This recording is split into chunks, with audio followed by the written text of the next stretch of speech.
can hear the ticking in the background, check it out. You'll know that I've got the little timer going. 10 minutes or less on the cow timer for our day 2 of the Get Up and Go free 30-day challenge to get up and go. And that'll be different for each and every one of us. What do we need to do? What I need to do to get up and go and keep moving in different directions and different areas of my life is different than what you need to do. But today, this is all about what's in it for you. WIIFU. Now, I think a lot of people have heard of the expression WIIFM, what's in it for me. And I don't think until I was an adult and in business that I ever even heard of this. Now, on a subconscious level, I know I thought of it, and every time I was in a situation, I would automatically ask myself, what's in it for me? Why should I be friends with this child? Why should I do this homework? Why should I go out with this person? Why should I take this job? What's in it for me? We always are on a personal level, subconsciously or consciously asking ourselves, well, what's the benefit to me to do this particular thing? And I invite you to do the same thing with respect to this challenge and anything else you do, any other choice and decision you make. Always filter it through, well, what are the advantages to me personally of doing this? So I'll share my personal advantages, what's in it for me to do the challenge, not to lead the challenge, but I participate in the challenge right along with you. What's in it for me to do it? And remember, I've done it 7 or 8 times before. This is our 8th time through the 30 free day one, but I've done a lot of other challenges in the past. Yesterday I shared, I don't know if I shared the number or not, but I calculated that I've done at least 250,000 different challenges in my life. And how I define that may be different than how you define how many challenges you've done. I also shared my biggest personal challenge, at least I believe so far, was overcoming a sudden cardiac arrest. And, dropping dead and still being here to talk about it. Most people don't have something like that, but we all have equally difficult to us challenges.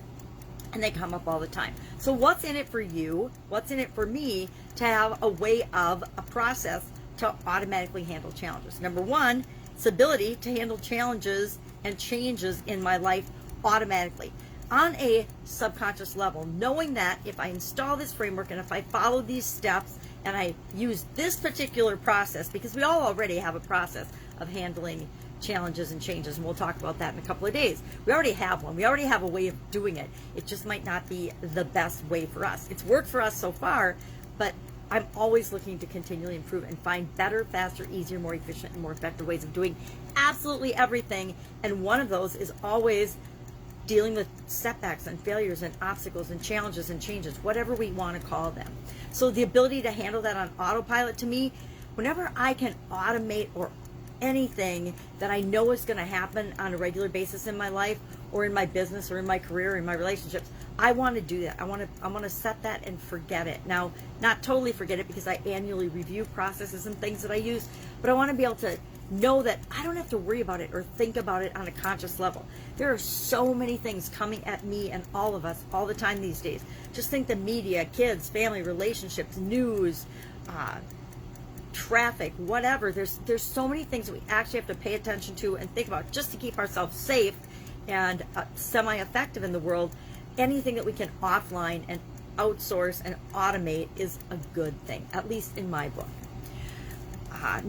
My number 2 reason for, and I'm going to look at my list because I actually just jotted these down a minute ago. My number 2 reason for doing this challenge and actually participating in it is it gives me the opportunity to align with my values, my path, what it is that I want to create in the world, what's really important to me, not what somebody else thinks should be important to me, not what my kids or my mom or my sisters think should be important to me, but to actually do what makes me feel best and create my life the way I want it to be, not the way other people think it should be. I also like to do this challenge and any challenge because it allows me to be an example and a role model of emotional intelligence, how to deal with change and challenges.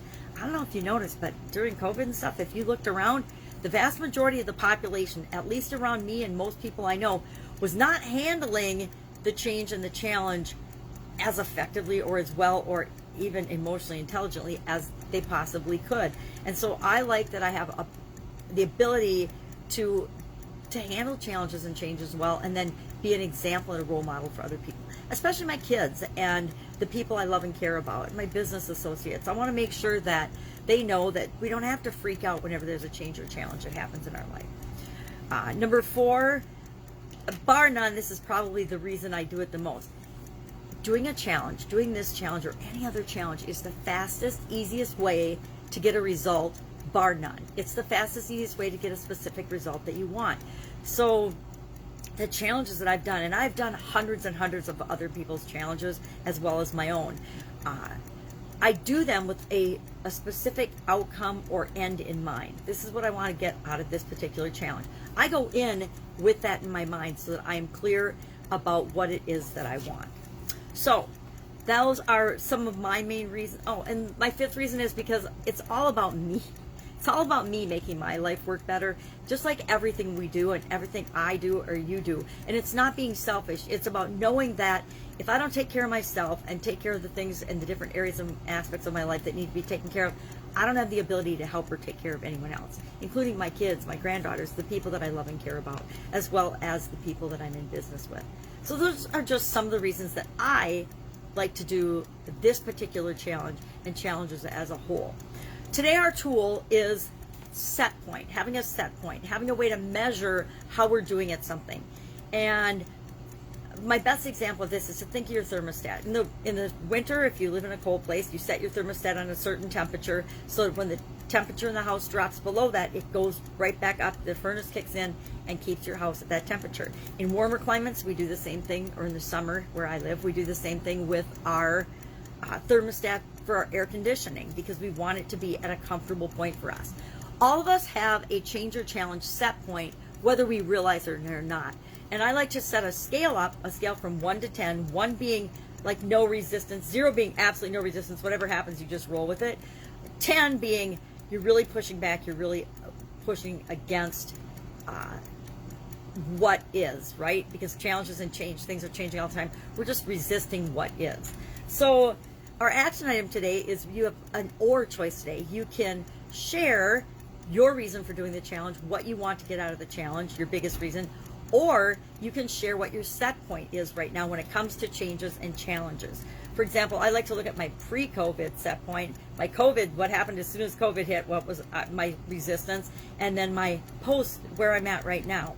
And for me personally, before COVID, I was about an average dealer with changes and challenges and situations that came up. During COVID, I immediately shot up to an 8 with respect to resistance and questioning and wanting to have more information. And now, after doing this challenge 7 times, my resistance is about a 3, which is about where I want to keep it. I don't want it to go to 0 because I want to be thinking about and conscious about the things that would really be impacting me in either positive or negative ways. So I don't want to have no resistance to just go with the flow of absolutely everything that happens, but I want to be smart about it. So any questions about this? What's in it for you? If you don't know what's in it for you, ask. Let's get really clear on that and what your outcome is. What do you want to get out of this challenge? Number 2, our tool is the set point. And when there isn't a measure like a thermostat that I can numerically use, I create my own measure. So I just use a scale of 1 to 10. What's my set point?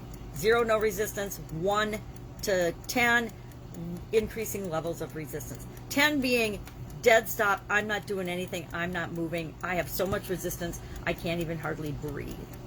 And or you can share your set point or what your biggest reason for doing the challenge is.